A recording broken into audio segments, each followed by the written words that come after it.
আমরা বাধ্য হয়ে পালিয়ে এসেছি। হাজারো চেষ্টা করলেও আমাদেরকে আলাদা করতে পারবেন না।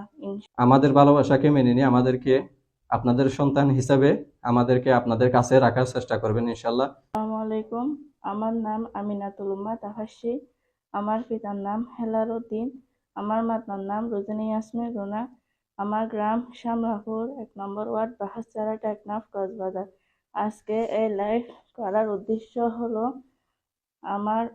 আমার স্বামী মহিবুল্লাহ একে অপরকে দীর্ঘদিন যাবৎ জানি, বুঝি এবং চিনি, ভালোবেসে এসেছি।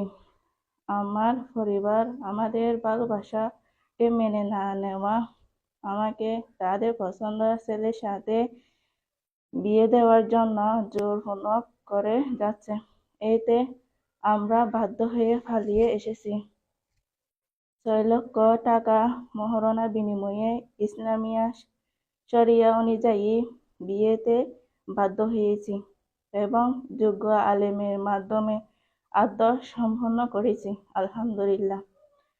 আমার পরিবারের যারা আমার স্বামী এবং তার পরিবারের বিরুদ্ধে মিথ্যা মামলা দিয়ে হয়রানি করতেছেন, আপনারা এগুলো থেকে বিরত থাকুন।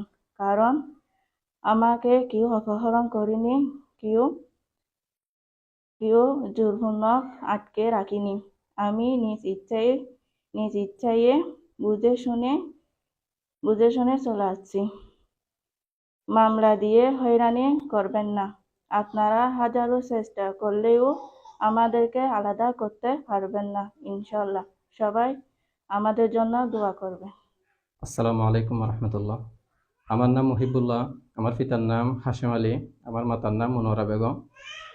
আমার গ্রাম হচ্ছে শাপলাপুর 1 নম্বর ওয়ার্ড বাহারছড়া টেকনাফ কক্সবাজার।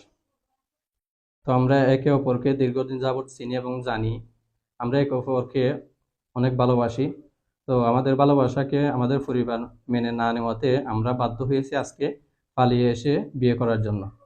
তো আমরা যখন পালিয়ে এসে বিয়ে করতেছি তখন মেয়ের পরিবার থেকে এবং আমাদের পরিবার থেকে মামলা দিয়ে আমার পরিবারকে হয়রানি করতেছে। তো মিথ্যা মামলা দিয়ে হয়রানি করতেছে। তো আমাদেরকে বিভিন্ন ধরনের নির্যাতনের ভোগ করতে হচ্ছে। তো আমরা একে অপরকে অপহরণ করিনি, তবে আমরা নিজ ইচ্ছে বুঝে শুনে একে অপরকে ভালোবেসে বিয়ে করেছি। তো আমরা বলবো আমাদের পরিবারদেরকে আমাদেরকে হয়রানি না করে ছেলে সন্তানের ভালোই দিক দিয়ে লক্ষ্য রেখে আপনারা আমাদের ভালোবাসাকে মেনে নিয়ে আমাদেরকে আপনাদের সন্তান হিসাবে আমাদেরকে আপনাদের কাছে রাখার চেষ্টা করবেন ইনশাল্লাহ। এতে আমরা সুখী হব, ভবিষ্যৎ জিন্দেগি আমাদের সুন্দর হবে মনে করি ইনশাল্লাহ।